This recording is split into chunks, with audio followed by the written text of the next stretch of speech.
আসসালামু আলাইকুম ওয়া রাহমাতুল্লাহি ওয়া বারাকাতুহু।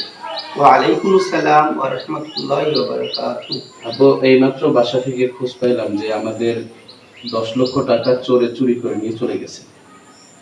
আলহামদুলিল্লাহ। আচ্ছা, ঠিক আছে, বাসায় যাও।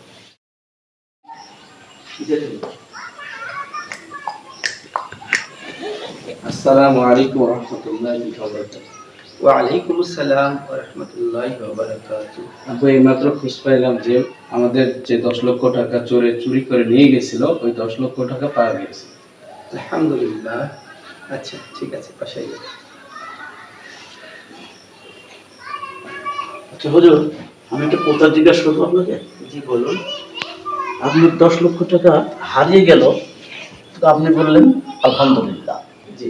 আবার 10 লক্ষ টাকা যখন ফিরে আসলো, তখন আপনি বললেন আলহামদুলিল্লাহ। কি এর কারণটা কি? সুবহানাল্লাহ। শুনুন, যখন 10 লক্ষ টাকা হারিয়ে যাওয়ার খবরটি আমার কাছে পৌঁছলো, তখন আমি আমার নফসকে জিজ্ঞাসা করলাম যে আমার নফস এই সম্পদ ক্ষতি হতে কোনো কষ্ট পাইছে কিনা। আমি দেখলাম যে আমার নফস কোনো কষ্ট পায় নাই, তাই আমি শুকর আদায় করলাম, বললাম আলহামদুলিল্লাহ। এরপরে পুনরায় আমার সন্তান এসে যখন আমাকে জানালো হারিয়ে যাওয়া 10 লক্ষ টাকা ফেরত পাওয়া গেছে, তখন আমি আমার নফসকে জিজ্ঞাসা করলাম সম্পদ ফেরত আসায় সে কোনো আনন্দিত কিনা। তখন দেখলাম যে সে কোনো আনন্দিত না, সে আগের মতোই রয়েছে। তাই আমি শুকর আদায় করলাম, বললাম আলহামদুলিল্লাহ। সম্পদ আল্লাহর দান। আল্লাহ যখন ইচ্ছা সম্পদ দিবেন, আবার যখন ইচ্ছা সম্পদ ছিনিয়ে দিবেন। এখানে তো আমার কিছু করার নেই।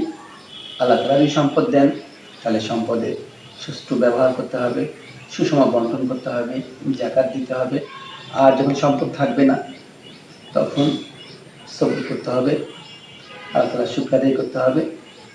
তাই সম্পদ আসলে বা সম্পদ চলে গেলে এখানে আমাদের কিছু করার নেই, এটা সবই আল্লাহর ইচ্ছা। এই জন্য নফসকে কন্ট্রোল করতে হবে। তাই আল্লাহ তাআলার শুকর আদায় করছি যে আমার নফস আমার নিয়ন্ত্রণে ছিল, তাই বললাম আলহামদুলিল্লাহ। জি হুজুর, আপনি ঠিকই বলেছেন।